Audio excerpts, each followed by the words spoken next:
I'd like to call the meeting to order at 5:33 p.m. And for the record, yeah, we're unmuted. I forgot to check that before.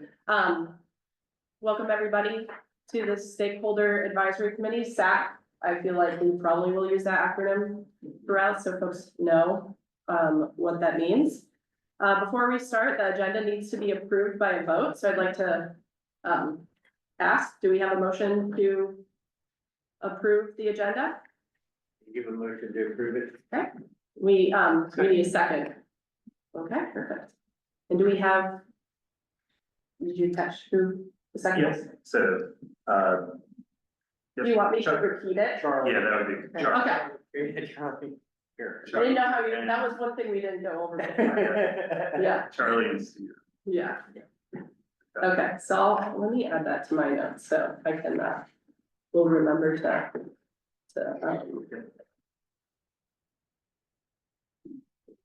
Okay. So as noted in the kickoff meeting last month, region plans focus on parts of the county to evaluate assets and needs, develop a shared vision for future land use, and refine strategies from countywide to local communities. So for example, while Plan 2040, the countywide master plan adopted 3 years ago has recommendations to improve pedestrian and bike infrastructure, the region plan might identify specific locations where sidewalks or bike lanes are needed. The first several meetings will focus on topics such as housing, transportation, and community amenities. And then in the spring, shift to discussions about zoning. So those will be like the meatier discussions we will have, maybe a little heated at times. Thank you for that. I recommend individuals check out the Region 5 website, which is aacounty.org /Region 5 for more information, including a record of the kickoff meeting that we had attended previously. Tonight's meeting will focus on the land use history and exercise mapping the assets and start identifying themes for a vision statement. I'd like to remind members of the public that the meeting is a work session for the SAC, but there will be an opportunity for public comment at the end of the meeting. So please hold all comments until then. And with that, I'd like to hand it over to Mark with W, because I feel like I'm going to pronounce your last name wrong, from the Office of Planning and Zoning. Just real quick, we had our motion and second, and was there a vote? No. Oh, sorry. Yeah, Look at so is that. there any discussion then on the motion before moving on to a vote to adopt the agenda? Okay, so then all in favor? All in favor? Okay. See, I was just plowing right through. And any opposed? Get it going. None opposed. Okay, great. Okay, so tonight's meeting, like Christina had mentioned, is we have Darian from our cultural resources section of the Office of Planning and Zoning. She'll provide a historical, historical context of land use and how this area was settled and developed then over time. We'll go through some asset mapping and then sort of get our feet a little wet with developing a vision statement and talk about next steps for that. As well as then an opportunity for the public to comment and ultimately discuss sort of what the next month or so looks like and how we're gonna go about that. I'm just gonna look real quick to see if we do have, looks like we do have a couple folks on Zoom. So again, this being a SAC work session, it is mainly for the SAC to be working. We're going to be rolling out some maps later. Again, please, the public is welcome to just sort of stand back and review and listen to the conversation. But again, please let the SAC then work on those items. So when we ultimately do get to the public comment section, and you are interested in providing some comment, just here down at the bottom, you're able to provide a reaction and use the raise hand function to let us know if you'd like to speak. Other than that, I think most of the Zoom controls should be fairly easy to use. Do want to mention too, is we are recording this meeting. This meeting then will get posted to our aacounty.org /region 5 website in the next coming days. And like I said, as you can find the recording there. So that is we call it the OWL, but that is our recording device here in the middle. It does have a camera that does pick up whoever's speaking or if there is movement. You won't see it necessarily turning, but it is picking up all that conversation or movement. Okay, so then moving on to the next slide, I always like to sort of talk about, let's see, I know you may not necessarily be able to see this in the back. This illustration is also found on the hub site as well. It just kind of lays out this process where up until about this point, the Office of Planning and Zoning has been in the community. We've been talking to stakeholders of organizations, for example, understanding what the needs are in this area. Sort of like what we're going to be doing today with the mapping. We've also held a couple online questionnaires as well as a digital feedback map so the public can participate. And now we're sort of getting into that vision statement, creating that vision for how we anticipate Region 5 to grow appropriately in certain areas and where we need to protect certain areas. And we'll be getting into those topical workshops there you see sort of in that darker gray box at the bottom. And like Christine mentioned, that'll be about 6 or so meetings. And then in the spring, we'll have a few meetings to talk about zoning as well. And then ultimately, about this time next year is where we begin the legislative phase, where we begin to meet with the Planning Advisory Board. They're just another step here in this process where they review the plan as well as the zoning recommendations from the Office of Planning and Zoning, and you all will be making your own recommendations that get shared with the Planning Advisory Board. They make their own recommendation on zoning, and then ultimately we go to County Council in early 2026. And County Council has the authority to adopt both the plan and the zoning map. So just again, wanted to give you a quick overview of that. So with that, I'll hand it over to Darian and she can provide you some history lesson. Thank you. As Mark said, my name is Darian Beverongen, and I'm the Historic Sites Planner in the Cultural Resources section in the Office of Planning and Zoning. And I'm going to give you just a brief overview of the history of the region in hopes that it provides insight into why it exists the way that it does today. I know there's a lot of history here, a lot of historic resources, but this presentation is just meant to be a snapshot of that. So if I don't mention something, please forgive me. So historically, this area was greatly influenced by the presence of the Patuxent and Little Patuxent rivers. The location proved to be attractive for Native Americans who utilized the abundant natural resources of the region as early as 11,000 BC. Within the region, evidence of many extractive sites have been found where Native Americans camped for short periods of time while exploiting the natural resources in the area, such as the abundant animal and plant life and access to fresh water. Such campsites were found at the present site of the Odenton Shopping Center and in Piney Orchard, for example. And today, some of those Native American sites are located on public lands within the region, and they are protected from development. However, many have been lost, and there are many yet to be discovered. The first European settlers settled in, or they established a hamlet known as Providence at the mouth of the Severn River in 1649. But soon they began to migrate to settle in other parts of the county. They adopted an agricultural lifestyle, growing tobacco as their main cash crop, as well as grains and corn. This region was also used for resource extraction, particularly for timber.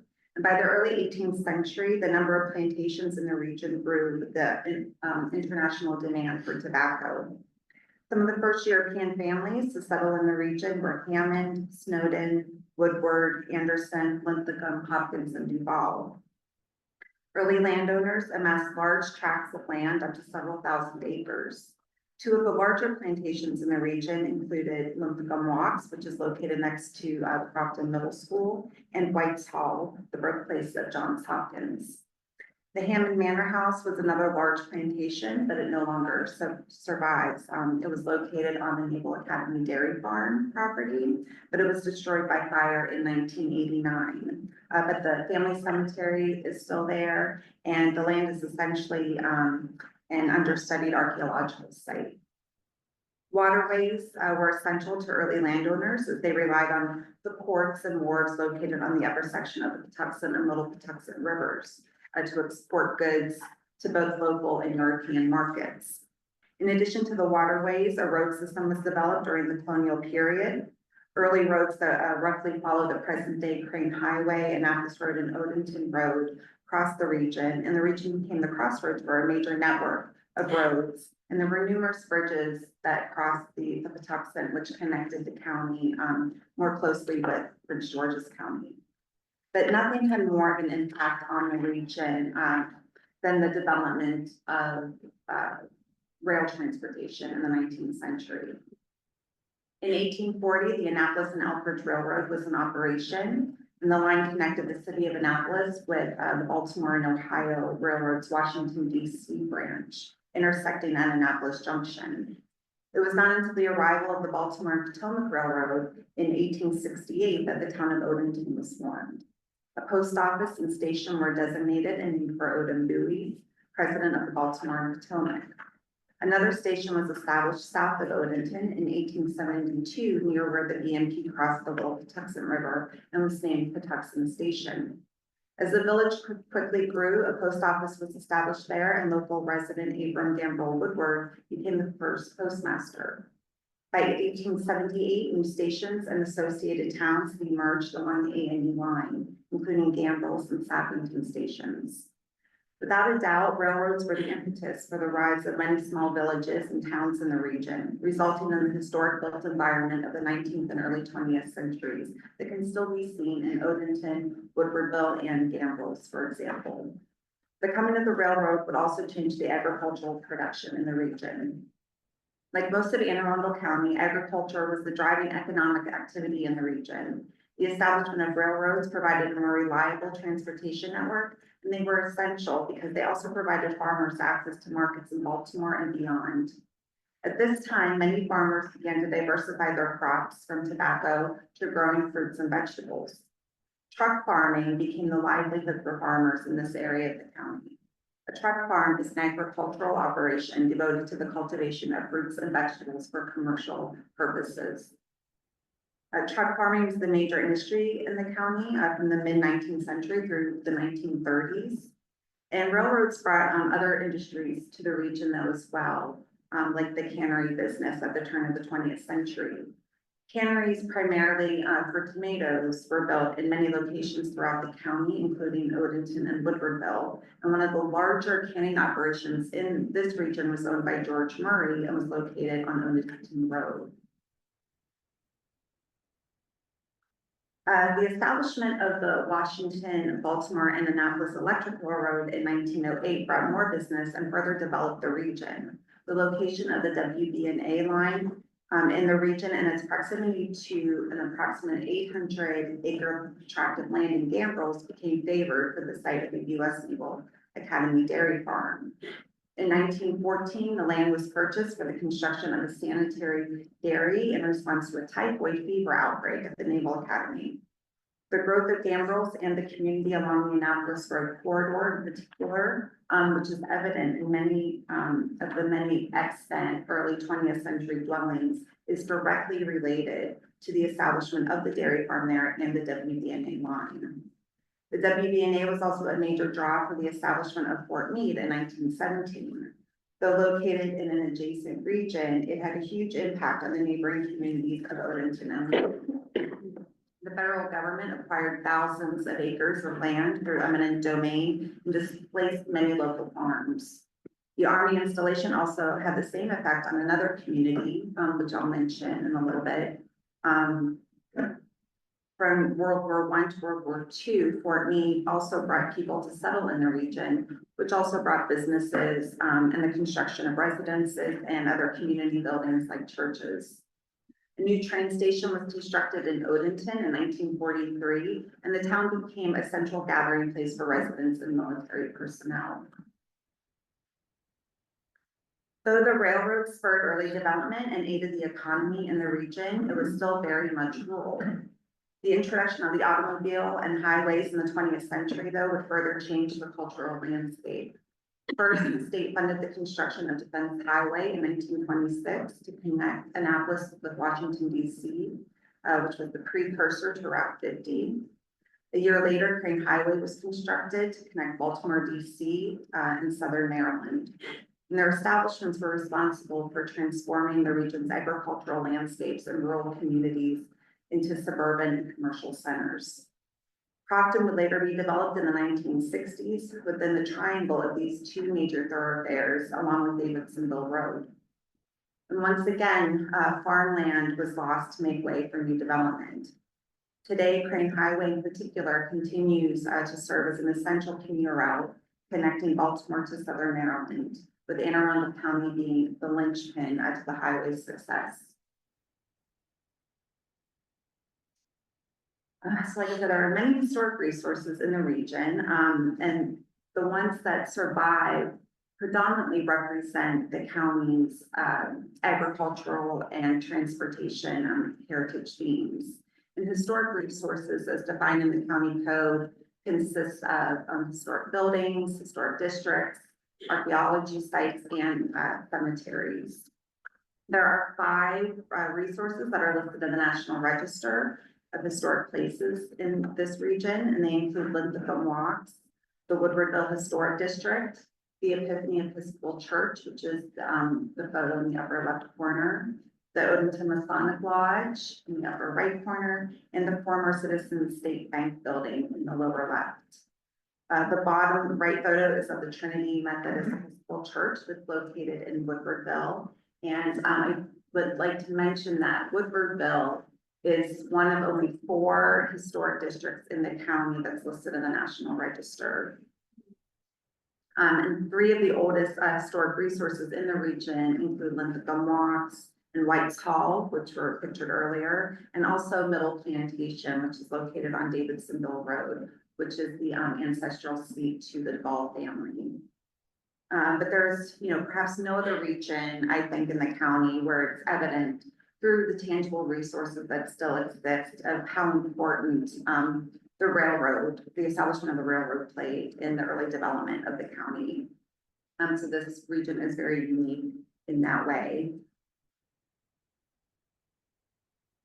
Lastly, I do want to highlight a community in the region that has been adversely impacted over the course of history by development pressures and is still threatened today, and that's the community of Wilsontown, a predominantly African-American enclave that's located at the western end of Conway Road.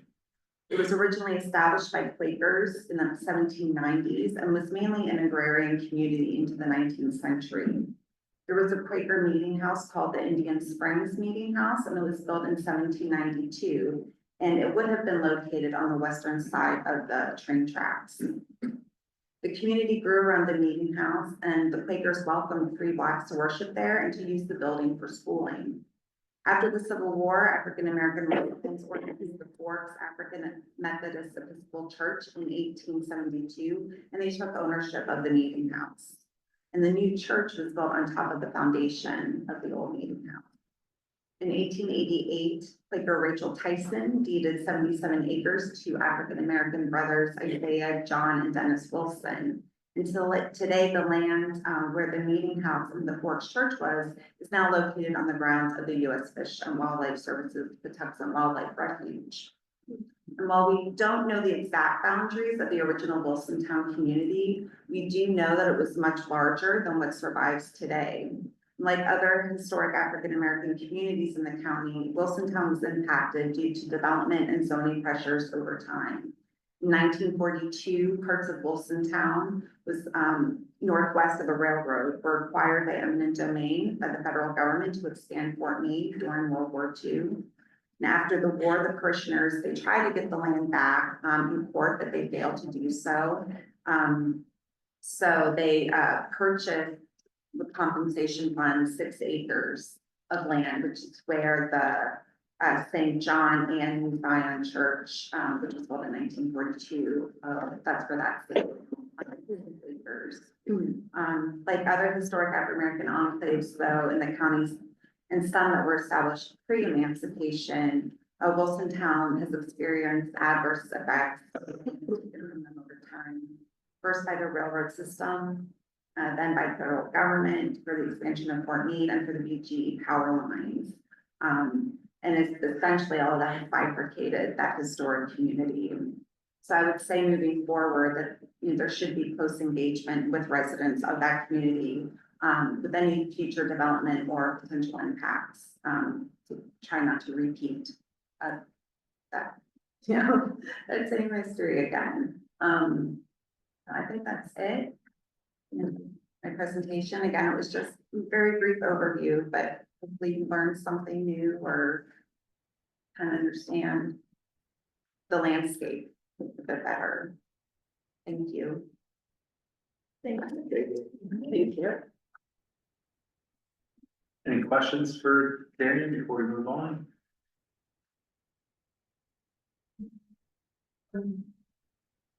Will we see any more information about the historic and cultural resources in the region? Like, yeah. to map them, So we provided a briefing paper, okay, right? We can post this presentation also, or we can share it with you all and then post it up on the website as well. What else are you looking for? I guess, where these things are located would be Is that useful something? in the region, you know, where the railroad lines historically ran, where Woodward Valley is, where Wilsontown is and was. Yeah, I mean, there are historic maps out there in general, you know, the 1860 Martinet map, the 1878 Hopkins Atlas. I don't know, is that something that you think would be helpful for the community or having like a map? Because we can certainly plot and where the certain, you know, existing resources are. Yeah, the ones that buildings you showed. Yeah, I'm trying to think whether the public county map website has the historical layer. I think it does. Yeah, it does, because I've been able to go in, because I was trying to see like how the White's Hall was listed and whatnot before. Right. And usually you can, I don't think you can necessarily, now that I think about it a little bit more, I feel like if there was a cemetery there, you could see that. I don't know if you could see anything that was like a historically sensitive area.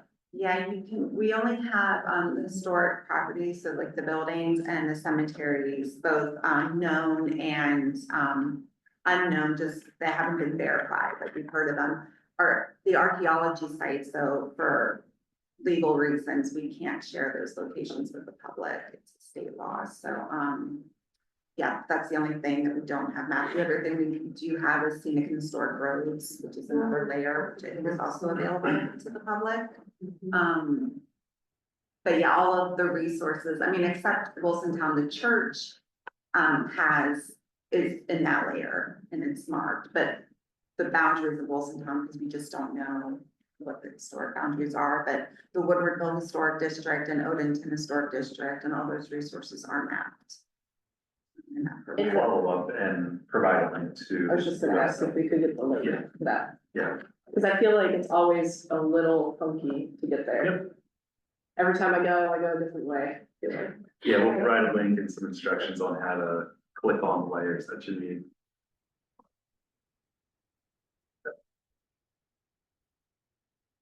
All right, thanks, Derek. Yeah. I didn't know about Wilsontown. So now I feel like I'm gonna go on a Google adventure. Yeah, it's at the end of Conway Road, the Two Rivers development had impacted a lot of it and the railroad, but yeah, there's still, you know, a bit left, and the church is at the end. Yeah, and I feel like there's railroad. Out there, it would be interesting to know more about, near the Sarah Run, that looks like land that was, at least I'm told, this part of the railroad, what was gonna be part of the railroad, but then didn't end up getting used.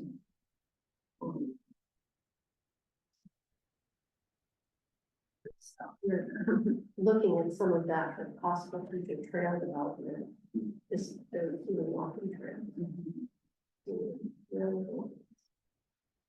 And again, like I said, you've got some materials, if over the next week or so, you look over that, additional questions, feel free to reach out to Sam and myself, and we can pass those questions on to Derek as well, and get them answered for you. Okay, thanks again, Derek. Yep. The presentation is on the screen, is that something that we received in the email? No, we haven't, shared that. with you. Okay. Yeah. Yeah, in most cases, we are working on this presentation, kind of up until the last day, so. We can try to send maybe a draft out beforehand and just sort of note that it's subject to change. Okay, just to sort of maybe give you an idea of where we're heading with the meeting and what to expect. Otherwise, we'll receive a follow-up copy. Yeah. Right, yeah. And then for any reason, if anyone is interested in specifically in the history of Woodwardville, I do have a that Darian in her office and I got together, put together on the history of Woodwardville. Thank you for recommending. I'd like to have that. Thank you. Thank you. You have to be. Did you know? Oh, no, I haven't.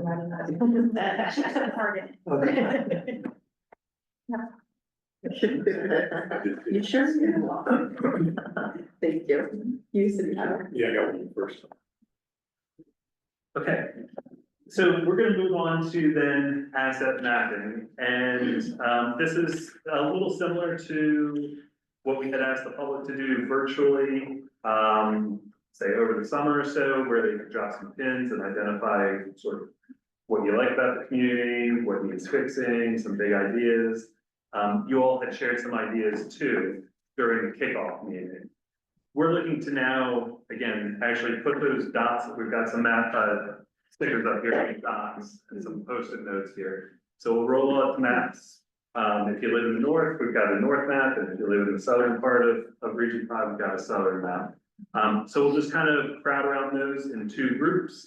And like I said, is with our dots, identify sort of where we need some transportation improvements, or where additional housing could be supported, or any green spaces that you need, or that you think could be protected in the future, or could be expanded upon in the future. We're looking for those types of things. So we'll do that for about an hour. The other important part of asset mapping is all this helps feed into the development of the region plan. So while you all aren't necessarily writing it, Office of Planning and Zoning, we're taking a lot of the information that we're hearing about the region from these meetings and writing the plan. So for example, we're going to ask you today, describe the Piney Orchard community in 2 to 3 sentences. And then we'll sort of take that information, and that gets included into the plan in that introductory section where we sort of describe existing conditions. So while you aren't necessarily, again, putting pen to paper, we're collecting your thoughts and putting that plan together as part of this process. So with that, I'll say, Sam, if you want to work on the south side, if you want to sort of collect on that side, and if you live more towards the Odenton, Piney Orchard, Millersville area, hang out on this side, and we'll get going here in a couple minutes.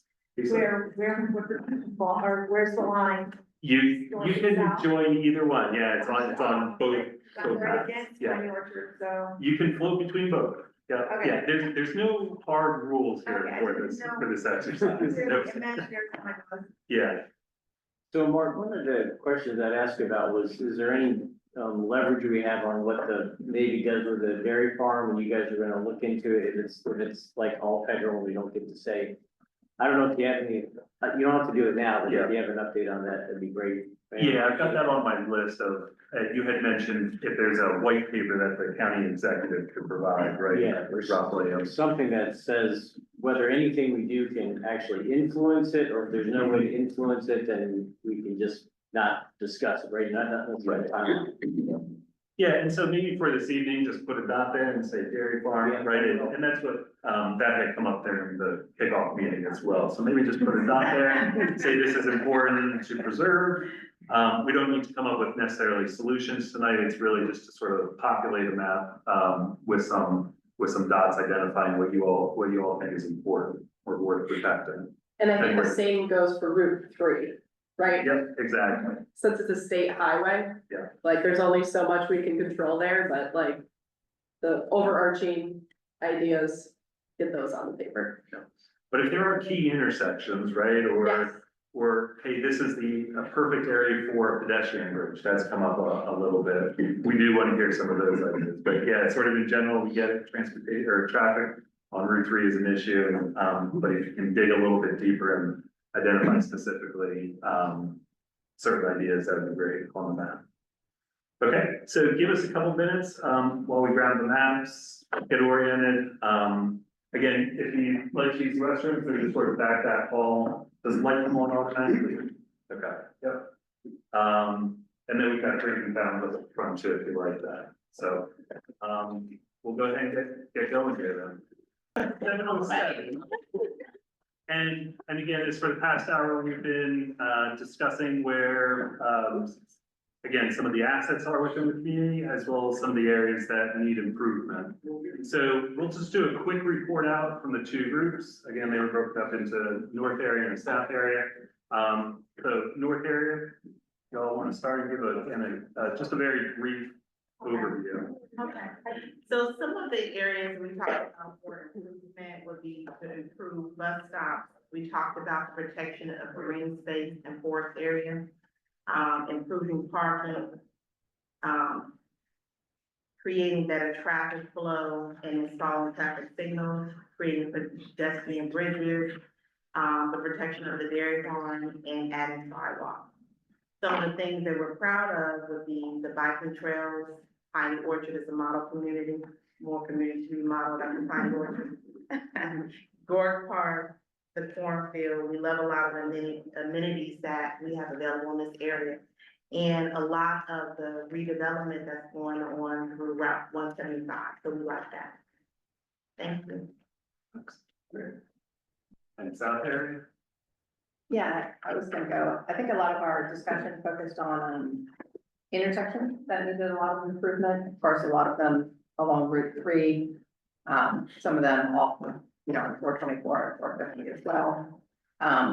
In the south area, of course, some of the things we want to preserve are Lincoln Walks, Johns Hopkins House.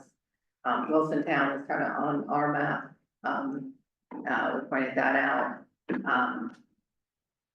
Trying to remember, was there anything else there? We talked about the immense amount of green space. Yeah. There's definitely a one that needs to preserve the huge amount of greenways down there, whether privately or publicly, and to increase environmental conservation, as well as highlighting immense amount of community assets. We have a lot of trails that may need more connections. We have public facilities such as libraries that people want to see improved and expand upon, as well as pride and some other facilities that people are very excited to be near. So a lot of community pride that we talked about, in terms of what people want to improve upon within their community.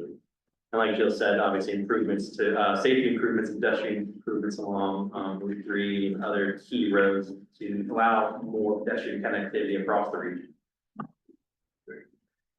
So again, is just to recap, you all had also provided us a few, sort of descriptions of each of the communities. We'll feed that into the region plan. And then each one of these, sort of dots that we put on there will help go into the strategies, and we can identify, okay, fill in the missing sidewalk gaps here, right? Like Christia had mentioned during sort of her introductory statement, is the countywide master plan says right, filling countywide sidewalk gaps. The region plan says where exactly. So that's what this exercise helped us do, to sort of get towards the, region plan. So next up then is, the visions discussion, and I'll hand it over to Sam. Okay, so now we're moving to the visioning. One thing we wanted to start highlighting was the development policy area map. The screenshot you have on the right is the map movement plan 2040. The key difference between the development policy area map and the zoning map. So while zoning dictates what you legally can do on your property in terms of uses, the development policy area map broadly identifies areas in the county where development, redevelopment are encouraged, as well as areas where preservation of rural or suburban character and natural features are prioritized. So looking at this map, you have key areas such as rural and agricultural, which most of these are self-explanatory, but rural and agricultural areas where you see some farming, agricultural uses, maybe some less dense housing, neighborhood preservation areas where you have some pretty stable residential development and communities.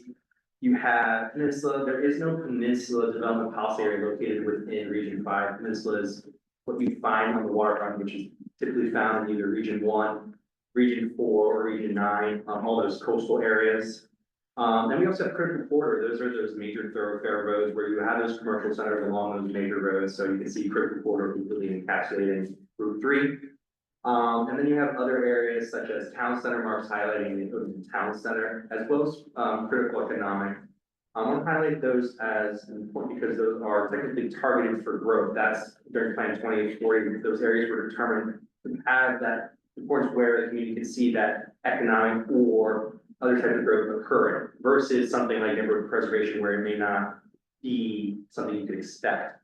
Another thing I wanted to highlight, while these do seem very self-explanatory, it's not uncommon to see certain zoning districts like industrial in neighborhood preservation. As we move through those mapping exercises and produce recommendations, we will, through those mapping exercises, have recommendations that amend the DPA map. So the Region 5 plan and mapping will build upon the Plan 2040 map. So on that right side, we have Region 5 boundary. You can kind of see the majority of the DPA is neighborhood preservation and combination of rural and agricultural. Again, you have that open town center, that orange. Something you can't really see, there's a red hatching. That's a transit-oriented development overlay. That's just highlighting that that mark station is there. You can see that TOD type of development there to trying to keep out their cars, get them on the rail, and produce some sort of development or redevelopment that capitalizes on that transit station. And then finally, the last DPA is, like I said, critical corridor, encapsulate all of Region 3, just highlighting that it's a major thoroughfare with some commercial centers. Questions on DPA? I know I kind of ran through that kind of quickly, so please stop me if any comments or questions. Where can we find that map if we want to look at it? So the DPA map can be found within Plan 2040. We also have the map available online through our GIS applications. So feel free to go online and explore. Like I said, you may note some areas that, well, this area isn't really rural agricultural. Maybe when we get to mapping, I could break it up saying, hey, maybe this is something we need to amend, or hey, we have Fort Meade that's critical economic, there's that commercial strip or something nearby that you can expand upon. We want to make sure that the DPA map is basically provides a logical, predictable framework for future planning efforts where we make sure it makes sense. The key thing about Plan 2040, recognize those local needs are all different. So that's why they propose the region plans to address those local needs. And now that we're here, we get to address those and propose recommendations to amend these maps to reflect community needs and improvements. And that same map is the one that you're gonna provide the link to, that we can turn the overlays on. Yeah, That'd be so historic, right? I think we're gonna be able to get you one map where you can turn on and off various layers, so Okay, we'll link you there. And again, if I'm not stupid, Sam here, is DPA is one of our broadest categories. And from here on, we're gonna sort of narrow in a little bit more over the next 8 or so months. And speaking again on the region plans, building upon Plan 2040, addressing those local needs. We do have these DPA area, DPA overlays. We could totally create new ones, you know, in Region 2, we were talking about mixed use as a way to increase holding capacity. But maybe there were in areas areas that can only support that neighborhood preservation, but those areas of neighborhood preservation typically are something that's more stable where you don't expect that growth. So the Region 2 SAC recommended and created the mixed use overlay to bring that area to targeted growth to kind of encourage that type of development in an area that during Plan 2040 was recognized as maybe something that may or may not work in that area. Or maybe something along critical corridor. Critical corridor is not targeted growth, but in certain areas in the county, maybe those commercial centers may be a little bit run down, maybe even vacant. By creating the critical corridor and revitalization overlay, they targeted areas to say, hey, maybe there could be improvements here, and through this overlay, we can encourage that type of redevelopment. So while Plan 2040 established these overlays in areas, we created new ones to fit your community vision in the future. And within the plan itself, we can also provide some type of narrative that says, you know, before we recommend a zoning district for a certain area, do more of a sector plan. And by a sector plan, I mean like an even more drilled in type of conceptual plan for a smaller area within the region. So, and that's what the critical area, that's what the critical corridor states is, that a sector plan should be done to identify access points into some of these shopping centers, how to address traffic, things like that. So Sam, in your experience, if something's currently commercial, right, and let's say it's a small section that's kind of left over, but there's all housing around it, it's an odd thing like you just talked about.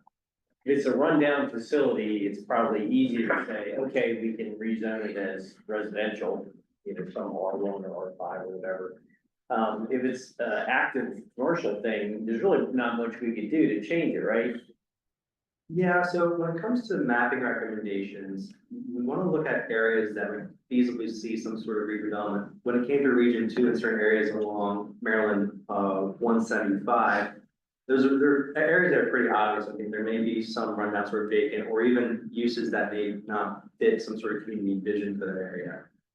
Something we want to avoid, we don't want to use zoning as a tool, as a way to like say, okay, we don't like these hotels here, we want to zone it something else, because feasibly the owner may not be looking to change anytime soon. Now you have a non-conforming use which may cause issues in the future. So while there may not be a zoning category that you could recommend, you could write into the plan to talk about specific areas to say the type of development we would like to see in the future through a sector plan. The overlay I talked about, the commercial revitalization and redevelopment overlay, might be wrong, it's a very long one. Yeah. That came up in Region 2 where we targeted that corridor along Laurel Park, Maryland 198. This big overlay to talk about, okay, there's some uses out here like hotels, strip malls that, you know, the Laurel Park is a huge asset that will be eventually redeveloped. We need to talk about this area as a way to capitalize on that eventual investment. So while there may have been no zoning changes there, the SAC recognized, hey, we could produce this overlay to address community concerns. We talked about some hotel activities that people are not fans of.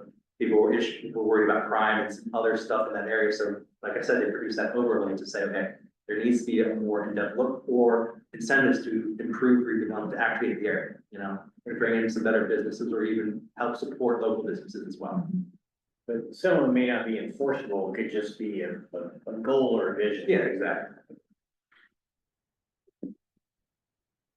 We're going to touch on this sort of periodically throughout the next 6 or 7 months. We're also going to introduce you to another designation, planned land use designation and zoning, so that you sort of become more familiar with some of these terms before we actually roll out the maps and draw them and talk about where zoning may need to be changed. So again, don't feel like you need to be an expert in some of these mapping designations just yet, but by the time we're done, you're gonna be talking all planeries, DPA, PLU, you're gonna impress all your friends. Next level acronyms. Yes, exactly. So what's next? What is a vision statement? A vision statement kind of creates that initial framework and foundation for your plan. Basically, that statement that basically describes where you guys would like to see your community move forward in the future. You know, if you were to move away in the next 40 years after this plan was completed, what would you like to see your community look like in the future? So this vision statement will be provided within the plan to help create that vision for the future. It should have attainable goals. It should be the present tense. It should be, you know, positive and set that tone when people proceed through the rest of the plan. On the next slide, we have the Plan 2040 vision. This is the all-encapsulating vision for the future of Emerald County, where the CAC came to the agreement and said the statement is by embracing its rich Chesapeake culture, its heritage, invaluable ecosystems, and emerging opportunities, Arundel County embodies the best of both the past and future, providing its residents a place where all are proud to live, work, learn, and play. So we want to produce something like that for the Region 5, where again, if you move away and move away after this plan is adopted, you come back in 20, 30, 40 years, how do you see that community? How has the area evolved, or what has happened that you are proud to return and you want to share with the world? So to kind of kick us off for visioning, during the summer, like Mark mentioned, we had the visioning questionnaire. This was out available to the community for, let's see, a couple months, 2-3 months, where the questionnaire was available. We presented 9 themes and had community members rank on a scale of 1 to 5. How important is this to you? With clear themes of environment, housing, recreation, community. I'm proud to say that Region 5 had great engagement. We had over 1,100 responses that far outpaced both Region 6 and Region 8 together. So if we can keep that engagement going, that'd be great. Public feedback driven document. So like I said, the more people we get, the better. And 1,100 responses is incredible. But the questionnaire had 19 statements. We asked people to rank 1 to 5, 1 being not very important, 5 being really important. So what we're gonna do now is we're gonna walk through each of those vision statements, providing the questionnaire. We can have discussion. You guys ask questions, comment on them. We can talk about typical themes. Some of them will be pretty obvious, like for these first 2. Talking about environmental elements, you can see that over 75% of people said that is very important. Even you got rest freeze reports, very little people responding to your questionnaire said, you know what, we won't find the environment important. Both these elements, first we're talking about how large natural areas should be conserved. Talk about the asset mapping for that southern portion, how important those large green spaces are important to conserve. People who respond to the questionnaire identified the same thing. They saw those huge green spaces that you want to conserve those. Next one, water quality, whatever. Yep. Next one, talking about water quality, we have the Hudson River, you know. People want to, again, protect the environment, improve it. Let's go to the next one. We got to history and culture. So this one is historic districts such as Woodwardville, Owenton, and buildings such as Lincoln Walks. Johns Hopkins Stone will be preserved and their stories will be memorialized. You see, at this time, we got mostly 3 supports, a couple more on that left end.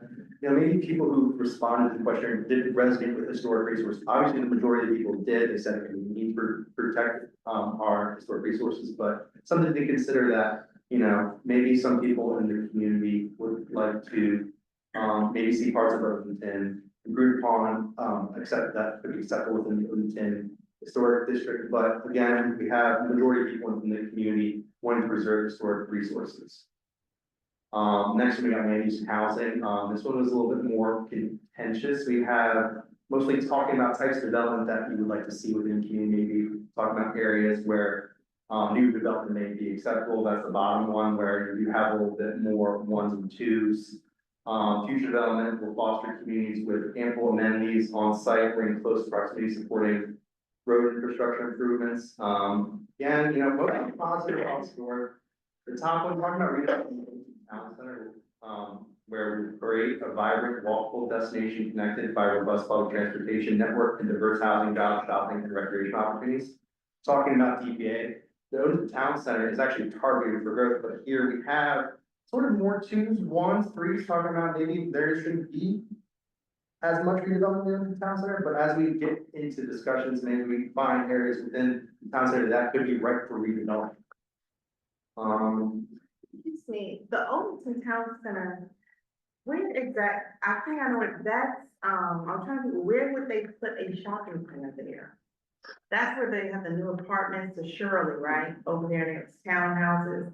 So that is part of the Overton Town Center. When I say the Overton Town Center, it's that it's a boundary within that area. It kind of follows a big turtle home. Okay. It's kind of its own area that has its own master plan that kind of dictates what kind of development is permitted and it is expected within the Overton Town Center. the Shirley and those townhomes are part of the Oakland Town Center, but once you cross over Route 3, that area is no longer the town center. As you move south of Shirley, that whole area is in the town center, it goes all the way from 32 to Oakton Road, even a little bit further south. Goes all the way east to Saturday Station Circle, even has full parcels eastward. And also includes all those commercial properties that front along Fort Meade before you get to federal property. So the Oakland Town Center is a very large area. And again, being town center designation or DBA is targeted for growth. They want to capitalize on the Mark station, and they want people to be in that walkable, vibrant, community as stated within the Oakland Town Center master plan. Thank you. I'm sorry, there's a sign right but near the fire station where you come to that traffic light and it says future Oakland Town Center is near the Baldwin apartment complexes. There's like all this trees and stuff on the right hand side before you get on 32 westbound. And I was wondering if that's, I was wondering if that was anything real about that sign. So it's coming soon to Oakland Town Center. Yeah, there's not, I don't think there's official wayfinding. That might, because I know those are privately owned. Right. It may just be the name of the development that the developer put there. I know generally that whole area, the area is the Oakland Town Center, but like, I would have to check out the sign myself and maybe do some. Yeah, it's an development, old but it sign. sounds like whoever's proposing something there is saying that that'll be the name of the development, but I haven't heard of anything. I think it's owned by the Baldwin family, because they own the apartment complex and a lot of the land back there, but there's a lot of trees and stuff over there. At one point, that was supposed to be one of the primary entrance points into the town center. Oh, maybe that's what it was. So I don't think it's, signaling a good And product. don't you have another sign like that on 170 coming south by the brewery, so you come, that's the entrance to the town center. from that That are rounded direction. out, the big frame. Sorry, I didn't mean to go off topic. Alright. It was something, because you're trying to define it. It seems like some people have already tried to define it, but.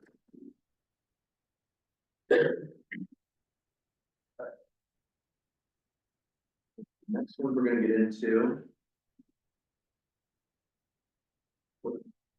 Oh, you might go to the next one. Yeah, so again, we have more land use and housing, so the top one, you can see there's a little bit more red compared to the other three, where that one, the majority of new housing developments will be focused on Oakland Town Center.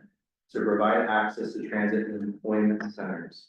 So again, we have some discourse when it comes to talking about new housing development in the region, specifically this one talks about Oakland Town Center, again, that was targeted for growth, so maybe there's a larger discussion we need to have in terms of visioning for where we would like to see the Oakland Town Center proceed in the future. Again, one below, we're talking about more housing, there are gonna be more diverse housing options for people. We're kind of getting general themes here, maybe we need to be more surgical when it comes to promoting new housing options, because we do have a lot of stable communities, we have a lot of areas designated as neighborhood preservation as well as rural and agricultural DPA, where those areas aren't really expected for certain types of development. So again, being reflected in these visioning results where maybe we need to have that larger discussion of where we could see certain types of housing in specific locations. Now we're getting to economics, so this one we're getting more into the money side of it. Top one, we're talking about existing commercial areas will be supported, but expansion will be limited to adaptive reuse of buildings and redeveloping underutilized developed properties. We have a lot of yeses, 50% of people, marked down number 5, they probably view that as, we have all these available commercial sites, let's limit, especially along Route 3, those commercial sites, and have adaptive reuse of those existing commercial centers to kind of limit impacts along that Route 3 corridor. That's kind of my guess when I look at those results, seeing compared to even one below it, education and workforce training options within the region, create career pathways for residents. We have a larger 3 area, maybe people may be a little apprehensive, maybe want to see specific types of workforce training opportunities. But again, thinking about DPA, we have Fort Meade, we have the town center, but there's not a lot of those big economic drivers. We do have the critical corridor along Route 3, but again, when we think of workforce, we kind of think about those huge economic drivers like Fort Meade areas around BWI that are critical economic. Well, a good example, when Amazon, put their big thing down in Arlington, right, or down in DC, they partnered with the university and created that cyber center, right, teaching young folks, and I'll say old folks, because I'm old folk, right, those skills that would be valuable, especially for NSA and cyber command.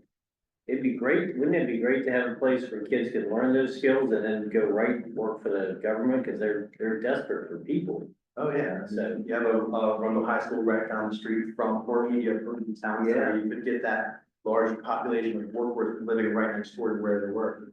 Yeah, And then we have a got lot of- Stratton, that Stratton School or whatever, or kind of, I can't remember what it's called, but there's a little university over off of, General's Highway, but, anyways, I was just thinking that Amazon really did well with that. And of course, it drove property prices through the roof, because of course, everybody's trying to buy housing and there's no housing, so it actually causes other problems, but I bet their planning department thought of that one too. yeah. So we're now moving to transportation, when you think about maybe there should be opportunity for public transportation options. The first one, receiving about 75.5. This one says improvements made along congested roadways and dangerous intersections, making it more efficient and safer for vehicles as well as pedestrians and bicyclists to travel within and through the area.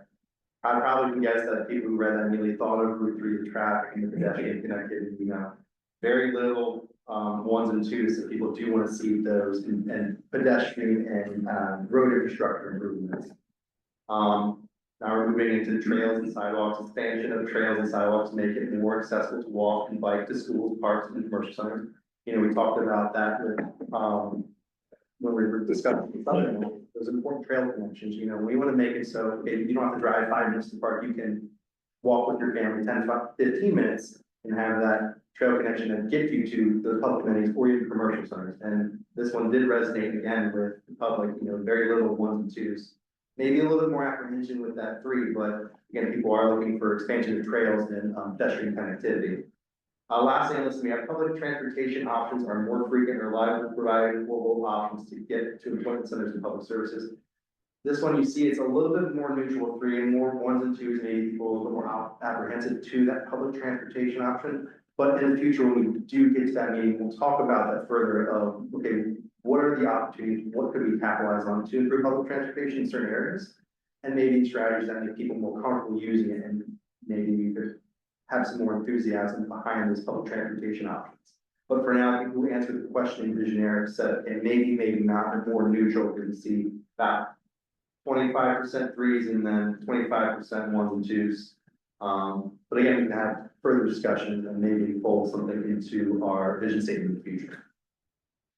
All right, we got recreation. Everyone loves to go outside. We like to walk through nature. We like to recreate. First one, public park expansion and improve to provide recreation opportunities for all ages and welcoming to all cultures in the region.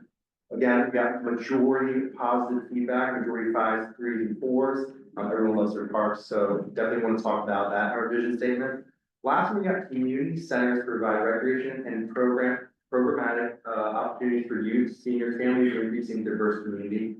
We have a little bit more neutral, a couple more 1s and 2s, so maybe people would like to see more focus on trail connections, but still may be receptive to those community center strategies or opportunities.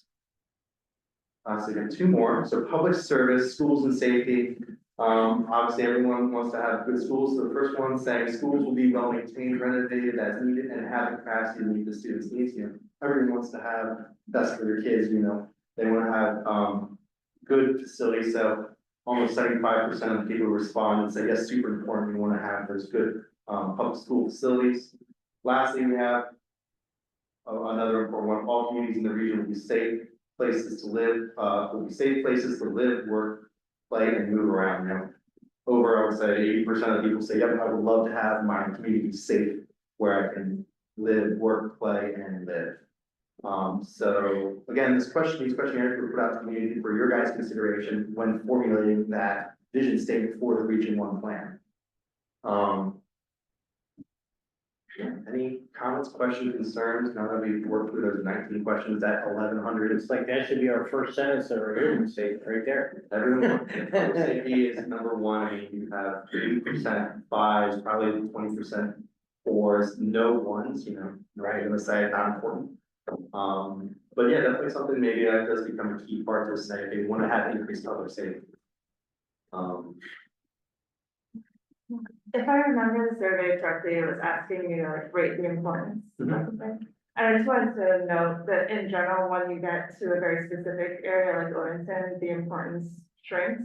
And I think it's really hard for an established resident of Crofton or Danville to think about what a resident of Crofton would like. So I wouldn't take that as like a disputed issue so much as. And that's a great point where maybe, I think if I remember, we had more trees, people may have selected trees. Now, I'm not a resident and I'm neutral about this, so I don't have any which way. That's a good point where maybe some people live in certain areas when they talk about, or think about the open house, they don't really have a strong opinion on. Can you go back to 21? This last one? Yes. Okay. Schools will be well maintained, renovated as needed. Capacity to meet students' needs. I hear all this through all of the questionnaire, and I did participate in the questionnaire myself, through all of the questionnaire. There's all this talk about development, whether it be, residential development, affordable housing development, commercial development, a special educate, like technology, learning facilities and so forth. Where's the discussion about the need for middle schools and high schools? You're talking about adding all these people, but I don't hear anything about the kids. Where are the kids gonna be educated? That's bothering me. I'm not sure. So what about 18? Well, I'm just saying, it says schools will be maintained, well, that's great. And they'll be renovated, okay. Right. Arundel Middle School was just added on to in the last few years, so renovated and very nice. But it's my understanding from staff, students, and neighbors that the school is at capacity already. So there's no, we're talking about the whole, Odenton Town, plan, which, I have been in the area since 1996, and the sign the gentleman was talking about has been there and been replaced since 1996. I can't wrap my head around all the talk about development and no talk at all about middle schools and high schools. So about enough capacity for students We're or? talking about maintaining them and renovating them, how about building them? You're talking about. Yeah. And the capacity to be.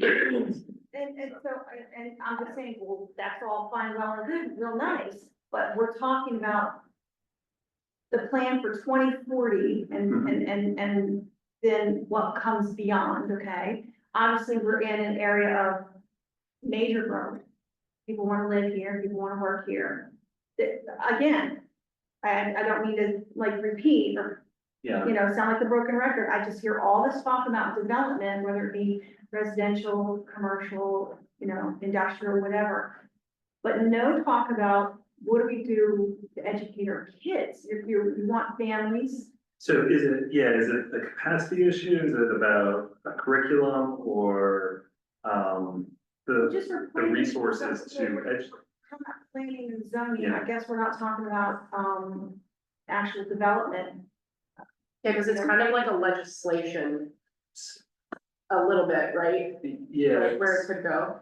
So, a study was done a few years ago that identified that there is, like 11,000, 16,000, seats available in the school system. And that's what the school redistricting plan is trying to accomplish, is making sure that we can, again, sort of sort out where those empty seats are, where there is overcapacity, and make sure that we can, better balance our school districts. And make sure that students, again, have seats and the classrooms aren't over capacity. I follow you. I'm thinking about the Odenton Town Plan. Okay. We've got Fort Meade and Arundel. That's it. You're just not letting Papa John farm to buy, right? Yeah. Future schools, right, without planning. And the other thing, also looking at housing types, maybe the type of housing that you may find in the Odenton Town Center isn't the type of unit that you would find school-age children necessarily. So it may be. Well, the county council just passed, legislation to aid in, affordable housing. Right. Being built, so. Are we assuming those are single people? Are we assuming those are single moms with 2 or 3 kids? I don't know. I might be way off topic and I apologize. Yeah. I apologize if I am. So I think for the purposes of just sort of, Sam had presented some of the data that we had received from the questionnaire. What are some of the things, the themes that you would like to see in a vision statement? And then we can talk about next steps of how we're actually going to develop it. But again, is what stuck out to you is, yes, that is an absolute must that should be in the vision statement. So for example, Sam said, if you were to come back in 20 years and you would now describe your community, just like what we did in this exercise earlier, how would you describe Region 5? It has all, schools are not over capacity and students have the resources they need to succeed. Right? I think I'm hearing that as one of the major themes. Well, it's a safe area, right? I can still walk down the street without getting run over or shot or whatever. Right, safety. I actually came up with a little draft. Yeah, awesome. Oh, good. It's not the right order. I'm not saying it's the right order, but, I was trying to put it all together because I had looked at these slides before. I have, capitalize and improve on existing strong commercial centers and transportation corridors while preserving existing natural areas, parks, historic features, and established neighborhoods, supporting and expanding schools, and ensuring safe multimodal transportation for all. I was trying to capture, I think we want to grow and improve on the commercial centers and corridors we have. We want to preserve all of our great natural features, historic features, neighborhoods, support and expand schools, and then again, the multimodal transportation. You just miss safety. What? You just miss a safe place to live. It's the Yeah. only thing you miss. Yeah. Yeah, I think safe could be, I mean, it's easy. more in that statement, but yeah, again, I just was trying to throw some of those things You together. put an extra comma and say, healthy, so yeah, it'd be easy to stick in there, And just so I understand too, is when you talk about safety, are we talking about pedestrian safety? Are we talking about crime? I think it's overall, right? Yeah, overall. The question applied overall. Public right? safety. Public safety, general. Yeah, maybe public safety is a better way. Yeah. but yeah, I like that. Like, I'm happy to send my daughters to shopping center by themselves.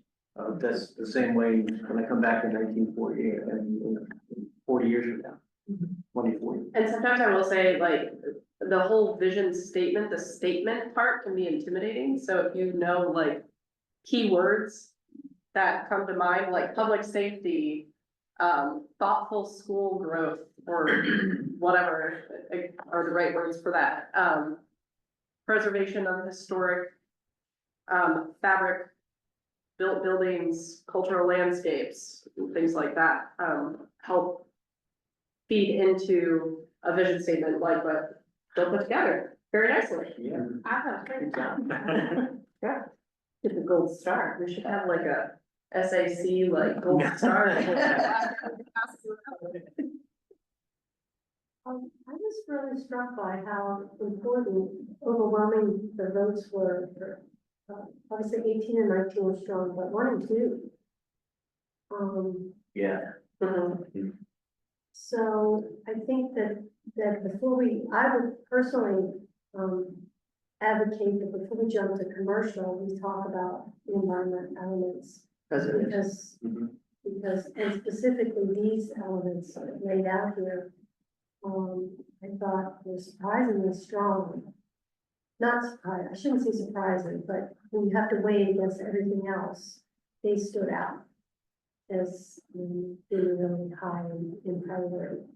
I think there's some other like things in the news too, like with the dairy farm, like people, it's at the forefront of people's minds and like water issues throughout the country.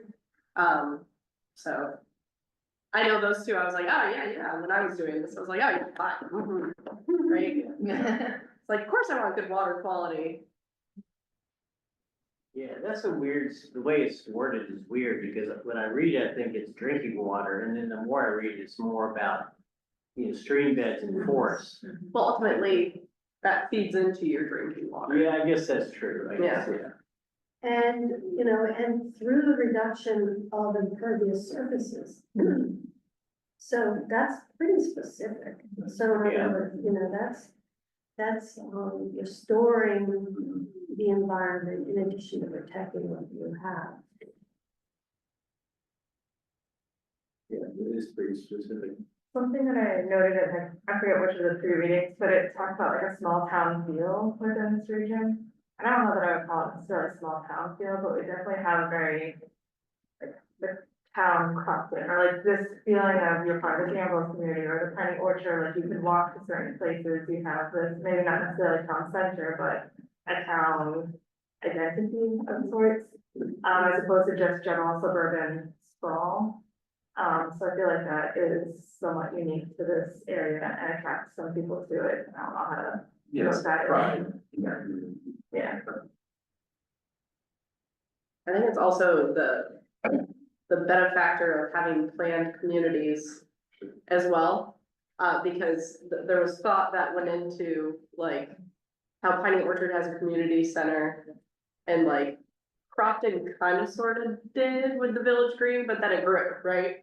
So, We're kind of like keeping that, feel like not giving into the sprawl, but keeping that sort of town. yeah, it's not like an older, like colonial, like town that has grown organically over time, like think Boston, right? Well, that's a huge mega, that's an awful example, but still, it's not like how ours are. Okay, any other, sort of major highlights that you all gleaned from some of the results, or anything else you'd like to share? As to what should be fed into the vision statement? Because then we can talk about next steps of how we'll develop this. And so Christina, Jill and I, had talked earlier and sort of came up with two options, but maybe leaning towards one option of how we've done this in the past, where Office of Planning and Zoning, Sam and I would create a draft vision statement. Jill would create a draft vision statement. Christina would draft one. So we have 3 draft vision statements. We put it out on a Survey Monkey, and you all vote for which one you just want to start with, because we'll talk about this at a future meeting. And so that way we can just put something up on the screen. We put it in a Google Doc, and then we sort of edit it on the fly together, using not only whichever one received the most votes, but also we would create an open comment box at the end and say, what did you like about this one? What did you dislike? And we can sort of then, I don't want to say wordsmith it together, but sort of again, make sure that we hit on the major themes in a group setting. The other would be if we were to create a subcommittee and, maybe just a handful of you would work on it on your own, and bring one option back to the SAC to discuss together. So, any strong opinions? Otherwise, we can go with the Survey Monkey option if that works for you all. I like that. I think it's quicker. Yeah. Because, it's important, but, I think as we all talk, we all seem to be in agreement on those things. So far, I know, we got a long time together. Okay, great. So we'll go with that option, and stay tuned for when we can get some draft vision statements together and have you all vote on that. And like I said, part of the future meeting where we can then go into it together. Okay. Okay. So with that, we're at the public comment period. So I'd like to welcome public comment at this time. If you're interested in speaking, please raise your hand and state your name. We'll identify those members of the public in person first, and then identify those attending via Zoom second. And please limit your comments to 2 minutes. If you would like to share more information, please email the Region 5 team at region5@aacounty.org.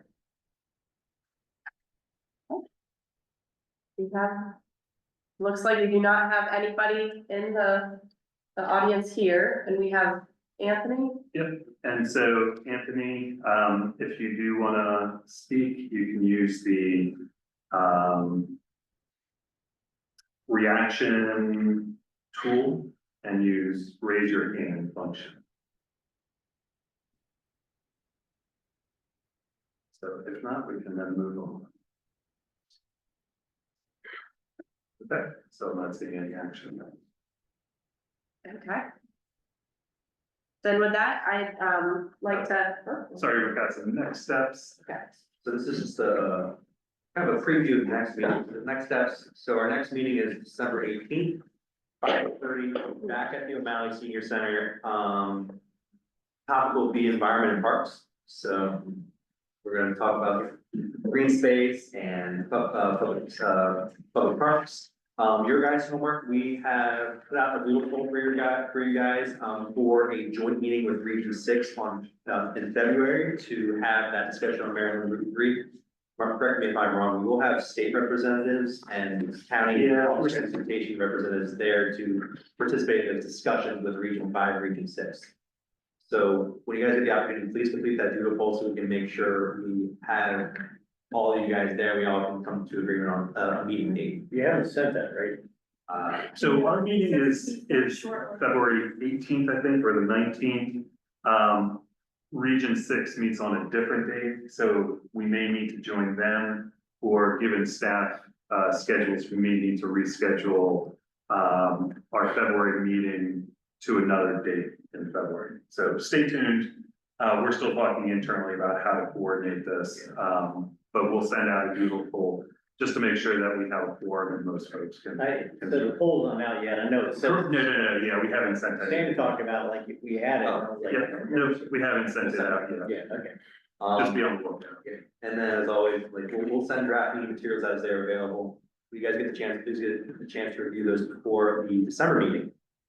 Members of the public and anyone else who's interested, the comprehensive zoning application closes on December 16th at 11:59. So if you are a property owner and would like to request, or a property owner or an agent representing a property owner who is requesting a zoning change, you need to complete that application by December 16th at 11:59 p.m.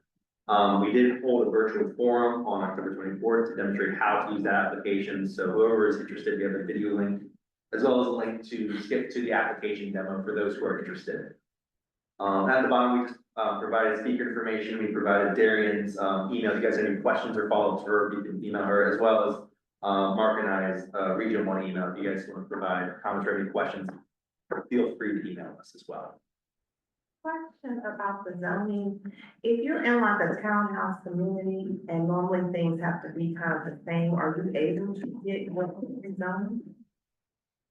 With townhomes, you can submit a zoning application. I think for certain, I wouldn't have to come down to the plat, they're separate lots. I think that one. Yeah, it would be unlikely.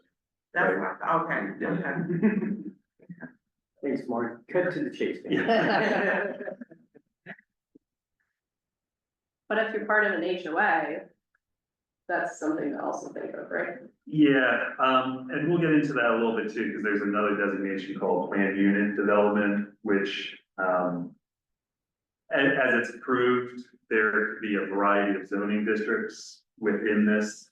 Sort of like a piney orchard, for example. If you were to look at the zoning map, you've got zoning lines going through people's property, and it just may not necessarily make a lot of sense. We want to preserve that for our records. We won't be necessarily cleaning up some of those boundaries. So this it does get a little complicated, but we'll provide sort of the framework of how to sort of straighten some of those tangles out. So that's all we've got. Right? Understand? I want, what is the population, do you think, of Region 5? What is, well, I'm glad you asked. To the upside. That's where I'm going, yeah. So here is our hub site. Like scroll to the top so you see where you land. So again, it's I know it looks jumpy up top here, but it is just aa.county.org/region 5, right? So if you do scroll down, we've got a ton of information here. Nita, you had asked, or I think somebody had asked if to look back on the feedback map, how the public had left comments, you can click here to see that entire populated map with points and comments. But scrolling down, the community snapshot, and this should be loading pretty soon, but within this area, you would find statistics on housing, population, growth projections, income levels, things like that. I'm not sure why it's get refreshed here. I've been there before, but I just missed that part, I guess. I will say, this is pulling in a lot of information, so if this slow, just give it a second to catch up. There we go, so. So 2021 population, again, this is broken down into region 5, because the county's population is like 550, 600, so. Yeah. And so if you do click, make sure you click on some of these arrows so you can see some of the population forecasts over the next 20, 30 years. Households forecast, for example, median age, right? So we've got a variety of data points here that you're welcome to scroll through. We also do have the maps up here, farther south, existing conditions. This might be an application that already addresses like those historical resources as well as the designations. Planning for the built environment. We have one for the natural environment. We would find more of the natural resource layers like streams, wetlands, things like that. Can we not go to the main map of that, and then is that not open to the public? So we do have a variety of other maps through the county's website, but we built these specific maps to help with, or to help inform the region planning process. So we tried to glean whatever the important data layers are in the countywide maps and pull them into these specific maps. So, and again, if you are, just want to sort of see what's coming up, we do have a upcoming current events, and you can also see a lot of the events that and public comment periods that we've held before. So just to give you a brief orientation of the hub site. So. I think one other key item too is if you find yourself running late because of traffic on Route 3, you can shoot Mark and Sam an email or call their direct lines to just let us know. I'm gonna put that up here in 1 second. Yeah. Sam, what's your extension? 408. 4088. Let me slide show that. Okay, so to get into the county, it's 410222. And then you would just dial 3292 for myself or 410-222-4088 for Sam. It rings through to our phones here. So like Christine said, is if there is traffic on the and you're running late, give us a call. Okay. Any other questions at all or comments? Okay. And with that, I'll ask, do I have a motion to adjourn the meeting? Motion. Okay, so Charles and then, oh, so we've got the double Charles. Charles Sands first motioned, and then second was Charles Barnett. Charlie. Corey almost got there. And Okay. any discussion? No discussion? Okay, all in favor? Aye. And then the meeting has adjourned. Oh, I guess I should say all opposed. So, the meeting has adjourned at 7:58 PM.